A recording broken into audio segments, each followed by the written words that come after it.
Yeah, we had a great event last night, open practice for the students.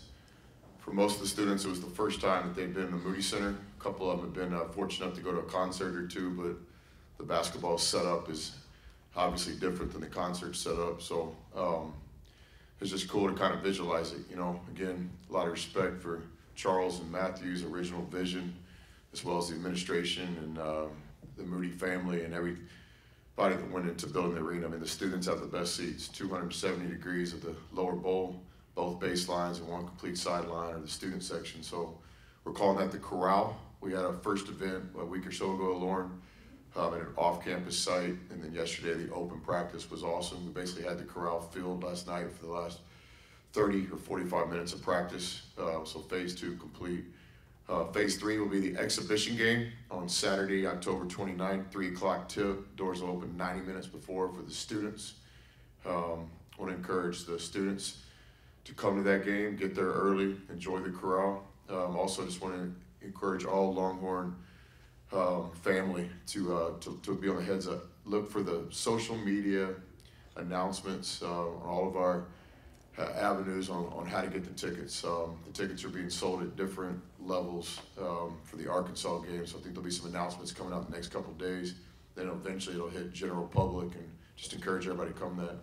All the proceeds of the game go to 2 great Central Texas Austin charities that help kids. We're proud to associate with these 2 foundations. It's obviously an NCAA rule where the game has to be separate than the season ticket holders, so we appreciate everybody's understanding on that. We're looking forward to basically the first basketball game, although it's an exhibition game, in the Moody, Saturday, October 29th at 3 o'clock. Any questions? Yeah, just on that note on the Corral, you had to do a lot of things last year to get drum up support, get people coming to the games and stuff. Do you envision that kind of being pushed aside with what students are able to see and the ability to get them in here for games? No, I don't think so. I think the relationship we have with the student body is a full-time job and a job we enjoy, and a two-way relationship. You know, we ask a lot of our students, but we really want to be an active part of not only the campus but the community here as the men's basketball team too. So when we can help support different organizations and groups, we do so. But I understand the question. You know, we've done this before. We're building a program, we're building a fan base with special emphasis on our student body. The Irwin Center, we had some great success last year, one of the largest increases in attendance, largest increases in student attendance, all-time high season ticket holders sold. But now the building alone, I don't think just takes you to step 2. I think we've got to continue to work at it, and then we benefit from having the best on-campus arena in the world. But the work doesn't stop. We're working hard at it. A lot of things going on campus, a lot of things going on social media. We just continue to try to build a strong relationship with our student body. Chris, what do you expect from Dylan DeSue? Is there anything like those? I'm sure you went back and looked at those last 2 games at Vanderbilt before you got hurt. Kentucky, I think it was Alabama. It's just huge numbers. Yeah, Dylan, I'm on the record, right? I've been consistent from the very first time we talked about Dylan. He's obviously he's a guy that's extremely talented. He's kind of a positionless basketball player. He can do a lot of things around the basket with his size and physicality, but he's also a very skilled player, including shooting outside shots and guarding different people. He's a guy that has a lot of pride in wearing the burnt orange from right here in the 5-1-2. I think it meant a lot to him to be able to come back home in a lot of ways and play at Texas. So, first of all, you're talking about a talented guy. You're talking about a guy that Texas is personal to him. So that's where it all starts. He's also a guy that's overcome a lot of adversity. He was one of the best players in college basketball as a young guy. Not only his talent, but his numbers. Then he had an injury, and he had to overcome it. And last year, I thought he had a great year. Not even good, great year, if you consider everything that he went through. No preseason, no foundation, limited in practice, limited in game minutes to start. Really just kind of learned on the fly. I thought by the end of the year, I agree, he was playing his best basketball at the end of our season last year. So now it's a clean slate for Dylan. We got high expectations for him. Obviously, he needs to have his best year he's had playing college basketball for us to be the team we want to be. And I have a lot of confidence he will, because his heart's in the right place and he's a real talented guy. Coach, you had mentioned 2 organizations that you were supporting. What were those 2 organizations? Hey, you help me out, Scotty Mack, the exact names? Seedling Foundation and Break the Pipeline. Yeah. So the NCAA rule, you have to tie the game into a charity. It was really important to us. Really, CDC started it as the leader he is, and he wanted to keep the charity local if we could. So many great causes in Austin, but these are two that we felt really impacted kids. It was important to our players too. We shared with our players what we were doing with the money as well. And we look forward in the future of helping a lot of other organizations too. We're just getting started being a part of the community here as a men's basketball team. And are y'all treating this exhibition game as a normal regular season tip with the run and start, or is this more like a cold start kind of preseason, just getting into the swing? No, the NCAA rule, it has to be like a 40-minute clock basketball game. Officials counting fouls, scoreboard will be on. Now, in terms of the absolute strategy in the game, no, we won't. I haven't talked to Muss, but I think you only get a couple of opportunities to play, so we'll try to work different rotations. We'll try to give different players an opportunity to play. The scoreboard will be on. We'll be competing as always, but there'll be some games within the game. It is an exhibition game, so we'll have some objectives that we want to try to accomplish in the 40-minute game against great competition. You know, I said it last time, I really appreciate Coach Muss doing this. I think it's going to be great for both teams. Obviously, the Texas-Arkansas rivalry was awesome back in the day, and we got a lot of respect for their program and how they're building it. Chris, Dylan talked about clearing his head as he went through the draft process.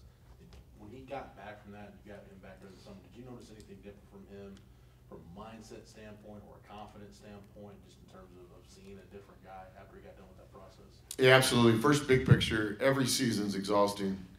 When the season ends, there's a time to mentally cleanse, to focus, just to get away both physically and mentally. You know, everything goes a lot into the season. So now you compound that by the portal, new rules, name, image, and likeness being a reality. And, you know, thirdly, again, Dylan overcoming a lot of adversity and not having the kind of season that any of us wanted him to have, like statistically, but also the balance of being really proud of himself that he just grinded out with no off season. But now where do we go from here? So we were supportive of him going through the NBA process. He wasn't able to go through it the year before because of his injury.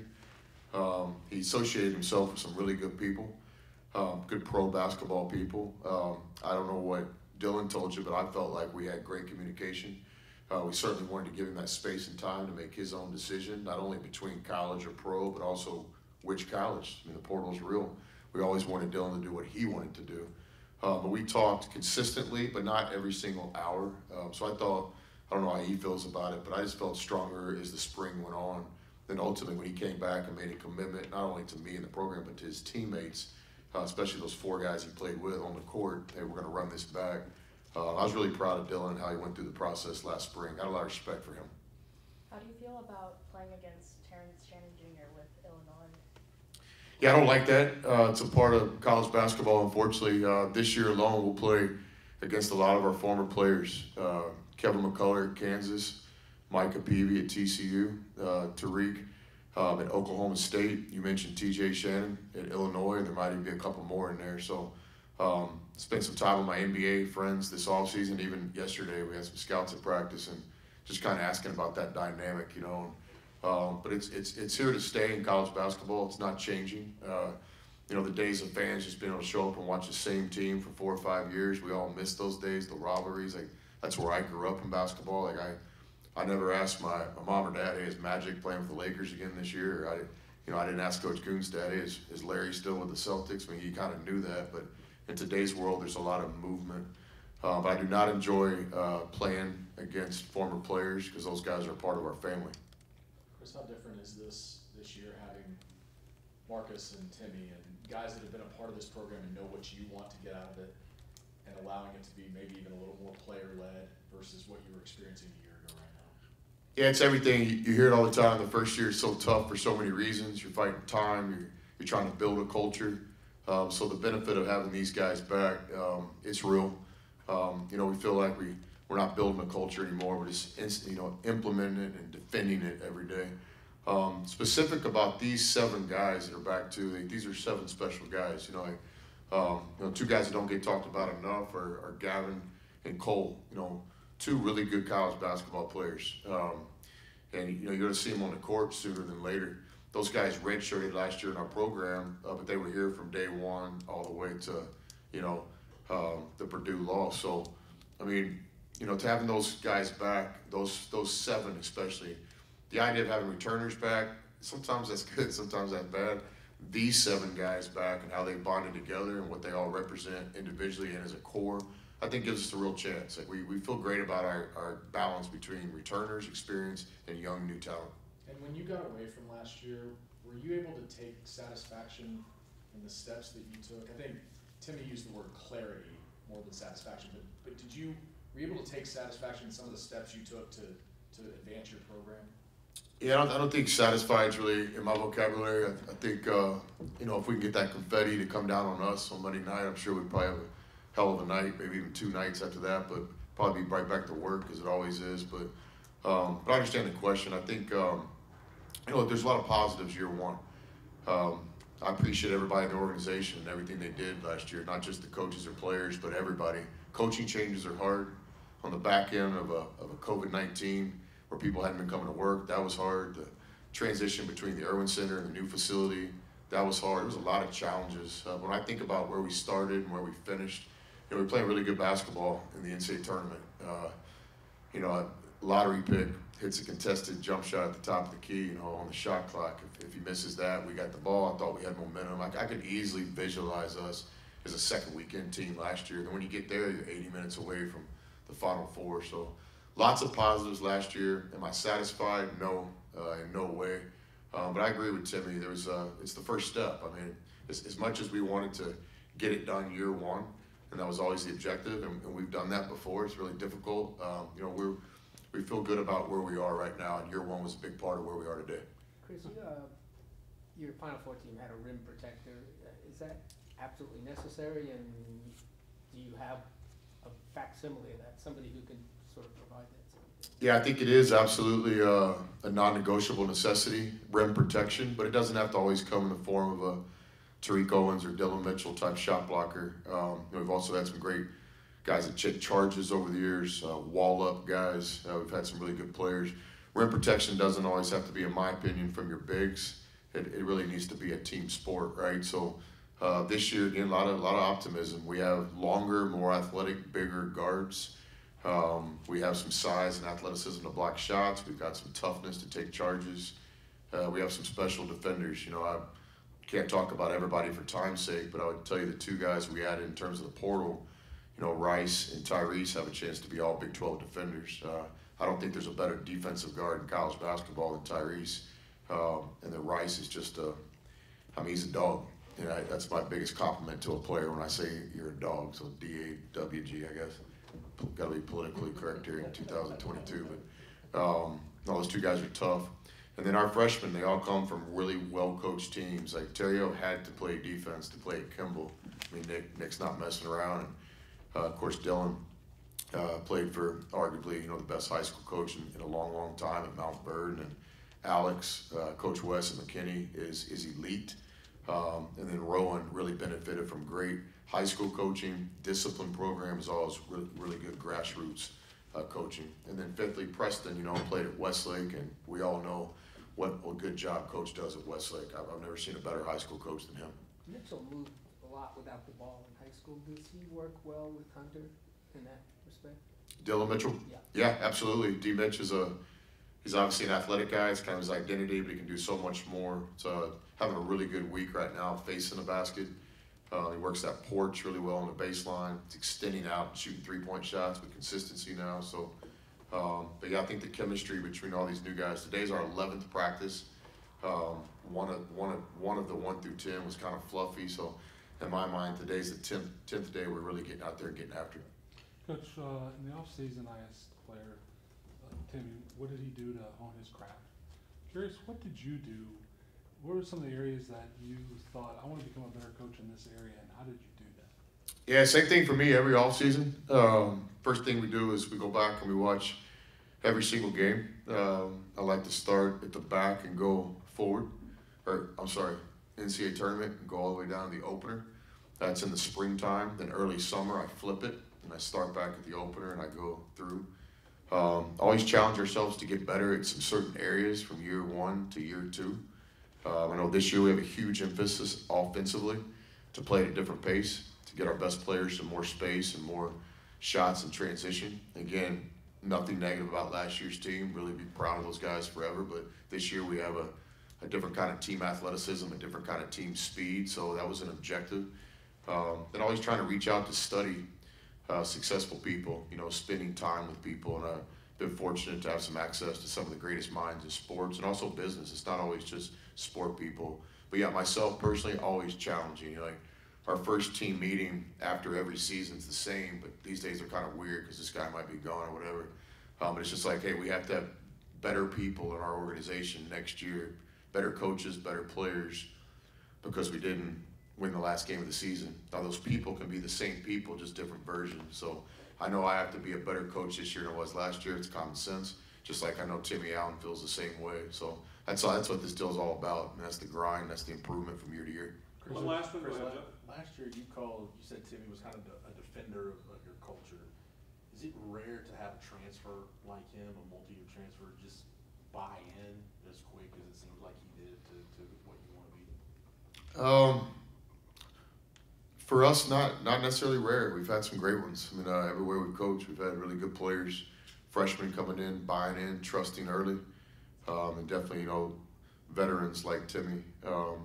So, you know, we've been blessed. I think it kind of starts in recruiting. We're trying to get the right guy. But what I would say about Timmy is, I mean, he's, you know, Timmy's special, man.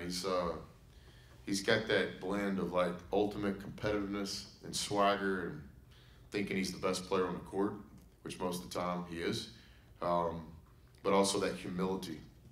You know, he just gets it. Like, we were at the Texas State Fair on Saturday. We took the team to Texas OU, wanted them to feel that environment, and that was awesome. Football team's playing so well right now. We got there a little bit early because Parker thought there was going to be traffic, and I respectfully disagreed. So anyway, we got to the game about 2 hours early. That's a Parker side note. When we got there, you know, too early to go in the game, so we went into the State Fair. We were right there in the middle. I hadn't been there since a long, long time ago, but just the energy and all you guys have been, it's awesome. And we just said, hey, everybody's got 30 minutes. We'll meet back here. Well, Timmy went somewhere, and I don't know if it was throwing the dart at the balloon or like shooting the basketball or whatever, but he won this huge stuffed animal, like huge. And then he just kind of takes it, looks around, first kid he sees, you know, he takes it and gives it to it. Kid's like tearing up, parents are hugging him, you know, and parents are asking me for my email, you know. But I just said, hey, Timmy gets it. Like, you know, Timmy gets it. Timmy understands the whole world doesn't revolve around him. He's a part of it. He's a team guy. He's got great goals. He's just one of those guys, you know, that I've been blessed to coach. Like, just it's an absolute blessing. Call it luck, man, because when we recruited him, I knew he was a great person. I knew he was a great player, but I mean, this dude's like one of a lifetime type guys. And the great thing about this year's team, we have several guys in that same category, a Timmy Allen type character. So I'm blessed to coach Timmy Allen. Thanks all. Appreciate your time. Hey, Coach, can I